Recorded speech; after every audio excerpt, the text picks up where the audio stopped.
Over the weekend, the Atlanta Hawks, they fell to both the LA Clippers and the Brooklyn Nets. Despite taking these two losses, the Atlanta Hawks, they are still in the 7th seed in the Eastern Conference standings.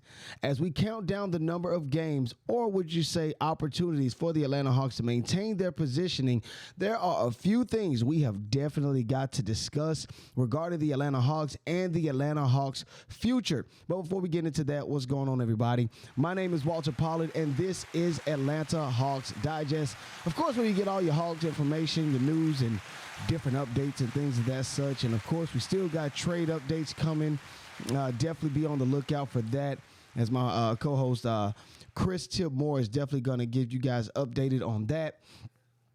But just as another reminder, of course, tonight we definitely have the game versus the Charlotte Hornets. The Atlanta Hawks will be traveling up to Charlotte tonight. Well, we're playing Charlotte tonight in Charlotte. So, of course, we'll be looking forward to that game. But we definitely got to go over a lot of different things. But before we get into that, I definitely would love to talk to you guys about this brand new app that I was introduced to from a lot of my guys over at the Digest Media Group. Of course, this is Hot Takes. Download the Hot Takes today. You can make free picks and earn free real cash. You dig what I'm saying? Make free picks, sports daily, instantly cash out your winnings, compete with all your friends. So definitely tell as many people as you definitely could, because this is going to be fun. Unlock exclusive sports book offers.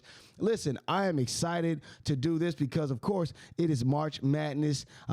This week is going to be going down. So definitely get in on all of the action because it is going to be absolutely fun.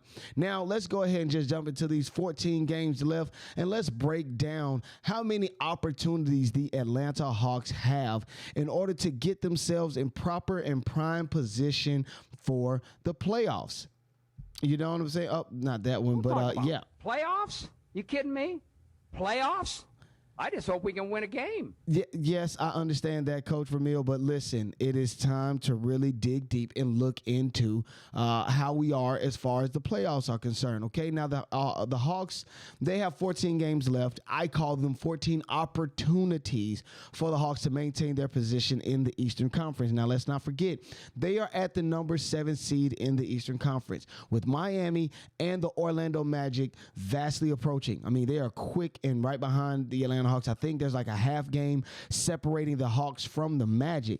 As far as the Heat are concerned, yeah, we're not, they're still trying to figure them out. And also, too, just pointing out where the Atlanta Hawks, they stand as far as the Eastern division is concerned. Not the Eastern Conference, but their division. Someone pointed out as far as the divisions are in regards to the Southern Division. That's with the Hawks, the Charlotte Hornets, the Miami Heat, as well as the Orlando Magic.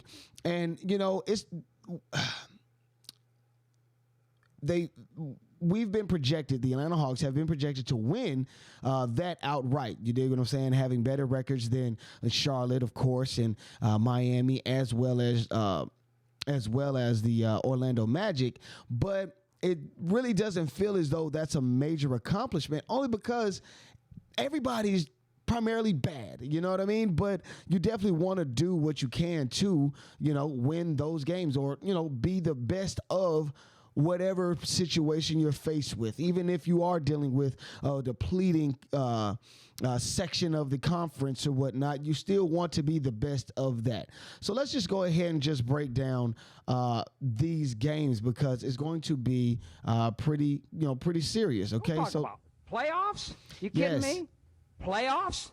I just hope we can win a game. I understand that, Coach Vermeil. Listen, let's go ahead and just jump into it, okay? So, of course, tonight we take on the Charlotte Hornets. But let's get into this. 6 games that the Atlanta Hawks, they have to take on teams that are out of playoff contentions. So, again, that's 6 opportunities for the Atlanta Hawks to definitely boost their record. You got 1 game versus Charlotte tonight, 1 versus Portland, another one versus Utah. Another one versus Utah, 1 versus Brooklyn again, and then Philadelphia, you play them twice on March 23rd and April 11th. Then we go on to all of the teams that are potential playoff matchups. You dig what I'm saying? Eastern Conference matchups. You got 1 versus the Miami Heat. That's on March 27th. One versus the Milwaukee Bucks. That's March 31st. And then one versus the New York Knickerbockers. And then, of course, you got 2 games versus Orlando on April 8th and April 13th to end out the season. You really want to pay attention to those games versus the Orlando Magic, because they're the closest in the standings at number 8, and of course the Atlanta Hawks at number 7. So it will behoove the Hawks to make sure that they gain proper positioning and get the wins versus the teams that they need to. And then, of course, the final 3 games that I want to mention, of course, will be against Dallas, Golden State, and the Houston Rockets. Not to say that they don't matter, not to say that they don't count or whatnot, because they do matter, and it would make sense for the Hawks to take full advantage versus those teams. But you want to pay attention to the 5 games versus the Eastern Conference matchups. That's Orlando twice, New York, Milwaukee, and Miami. So this is the final stretch. We are in the final stretch, the final countdown as far as the Atlanta Hawks and the playoffs. So, again, it makes sense that the Hawks could do the best that they can versus these teams. Now, the next thing I want to talk to you guys about is a lot of the fans are going hard at Coach Quin Snyder in regards to, how he's coaching.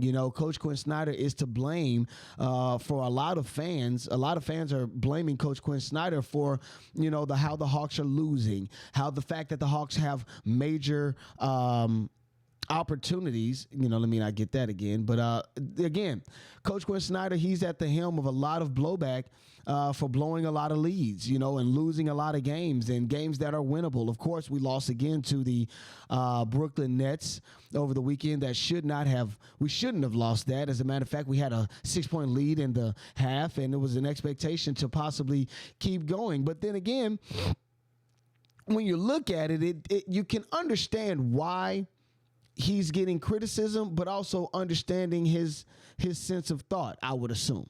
Fans are calling out Coach Quin Snyder and how he has managed the games and playing time between players on the team. Okay, case in point, versus Brooklyn, and we can let's just stay with Brooklyn. You know what I'm saying? If you guys have any other comments, or if you can remember any other instances or whatnot, definitely let me know in the comments. Just comment down in the comments and let me know how you guys feel. But case in point, back to the Brooklyn Nets, Coach Snyder decided to sit down Terrence Mann, sub Terrence Mann, but also put in George Niang down the stretch versus the Brooklyn Nets. And a lot of people are saying that is one of the causes as to why we failed to the Brooklyn Nets on Sunday. Snyder decided to sub Terrence Mann, and then on top of that, the playing time for Zaccharie Risacher down the stretch as well. Zaccharie Risacher, he ended the game with about 16 points on 23 minutes of play. But in the in the fourth quarter, he only played 1 minute. And then again, the point that we want to say is that George Niang has gotten a lot of playing time in favor of Coach Quin Snyder putting him in. In my honest opinion, if you guys care any, is that George Niang is looked at as somewhat of the replacement for Bogdan Bogdanović. He's expected to make the shots that can help the Atlanta Hawks go on certain runs and possibly go on runs that could put them ahead of teams down the stretch in games or whatnot. But again, a lot of fans have come out and they've said either fire Coach Quin Snyder. They've also even pointed out how he even became head coach of the Atlanta Hawks. They mentioned that Coach Quin Snyder, he became the coach without any formal introduction, without any formal interview. It was just blam. He's the head coach. So again, Coach Quin Snyder is catching a lot of flack from a lot of fans. But again, in my opinion, if you guys would like to hear me out, he's doing a lot of this with a lot of weight on his back. You dig what I'm saying? One thing that I feel fans need to remember is that Coach Quin Snyder is coaching without Jalen Johnson, without Kobe Buffkin, without Larry Nance Jr. You dig what I'm saying? And then on top of that, as well as, the Atlanta Hawks have been dealing with the injury bug all season. So it's a variation of different guys that haven't been in in the rotation. And then not only let's not forget, Karis LeVert was not available for play when they took on the Brooklyn Nets. So again, I would ask that the fans would kind of fall back just a tad bit. You know, I just, maybe he's cooking something. Let him cook. I've oftentimes throughout the course of this season have voiced my opinion in regards to how things have been going on with the GM and how he's deciding to pick people even at the trade deadline. But then once that has happened, I said, you know what? My bad. I digress. I'll fall back and I'll let them do what they need to do to get these Atlanta Hawks to where they need to get to. But let's not look at the negative completely because this can be a sneaky good Hawks team. This could be a very good, sneaky good Hawks team going down the stretch into the playoffs, okay? We can oftentimes, talk about how things are looking in the current, but let's just pay attention to from the trade deadline to now. You dig what I'm saying? The Atlanta Hawks are there at number 6 best net rating in the Eastern Conference since the NBA trade deadline. 16 in the NBA overall. Their record is 5th best since the trade deadline as well. At 9 games, 9-8. So 9 wins, 8 losses. You get what I'm saying? And they have shown that they can also hang with the best in the NBA. So all those things considering, it also comes after finding out again, Jalen Johnson is going to be out for the season. And the fact that they don't have a viable backup guard for Trae Young, ergo, Kobe Buffkin, him being out. And then again, dealing with the injury bug all season. So when I mention how the Atlanta Hawks have the ability to do something that I don't think anybody's expecting us to do, specifically the entire NBA or any of the NBA analysts. Maybe Shaq doesn't even watch us anymore. I sure know he doesn't watch Detroit. So my point is that maybe we can relax just a tad bit. Maybe we can just fall back just a little bit and maybe take a deep breath for a second. As Aaron Rodgers would say, relax. You know what I'm saying? Let's just relax and let's just see how these things play out. Because again, as I've listed all of the games that the Atlanta Hawks have left, 6 games versus teams that are out of playoff contentions, 5 games versus Eastern Conference potential playoff matchups, and then another 3 games versus Golden State, Dallas, and the Houston Rockets. The Atlanta Hawks, they have an opportunity to set themselves up. And I feel as though this will be a good time for them to do so. Now, going into tonight's game, I want this kind of energy. If you guys can read quick enough, these guys were heckling Ball when they last showed up versus the Atlanta Hawks here in Atlanta. Now, of course, we're going to be going up to Charlotte, taking on the Charlotte Hornets. And it's really not much to talk about there, mainly because the Charlotte Hornets are 17-50. The Atlanta Hawks are 32-26. Obviously, the Hawks are trying to improve their record and get themselves in the best situation that they're in.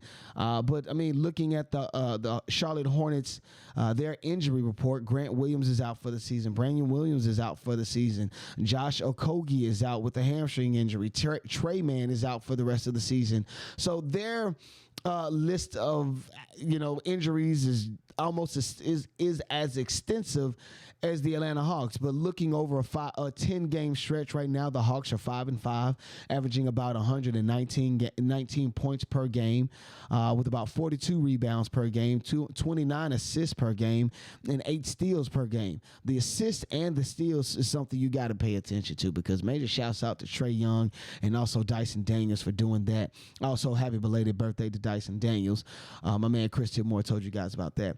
But also, too, the Hawks have definitely allowed a lot of points by their opponents. Of course, Coach Quin Snyder has mentioned that. I don't want to say that he's to blame due to how he's subbed people in and out and how he's managed people's minutes and things of that such.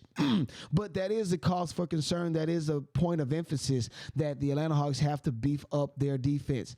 Dyson Daniels cannot be the only defensive threat on the team. Okay, we need a full effort from the entire Atlanta team. Okay, now if we look at the Atlanta Hawks injury report, Of course, Larry Nance, Kobe Buffkin, and Jalen Johnson, of course, we know that they're out. But Clint Capela, he's also out due to personal reasons. Karis LeVert, he's out due to a knee injury.